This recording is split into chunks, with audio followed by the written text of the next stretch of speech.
Bongkar jati diri Nikita Mirzani dan Fitri Salhuteru, Kiki The Potters sebut kepercayaan mulai runtuh. Kiki The Potters semakin gencar membongkar jati diri Nikita Mirzani dan Fitri Salhuteru.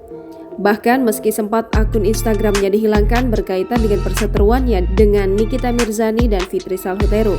Menurut Kiki The Potters, satu persatu kepercayaan publik kepada Nikita juga Fitri mulai berkurang. Kiki The Potters mengungkap alasan bahwa ia tidak ingin generasi bangsa hancur gara-gara ulah mereka. Secara gamblang, Kiki The Potters membongkar secara keseluruhan siapa sosok Nikita Mirzani. Disebutkan kalau Nikita Mirzani tinggal di daerah Tangerang, dilansir Instagram Kiki_The Potters.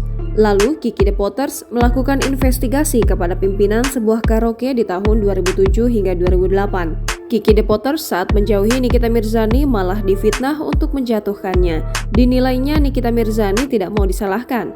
Menurutnya, Nikita Mirzani punya bakat bohong sangat luar biasa. Ia akui bisa saja membalas kejahatan Nikita, bahkan keburukannya semakin menjadi-jadi kepada Kiki The Potters. Jangan lupa subscribe, share, komen, dan like ya!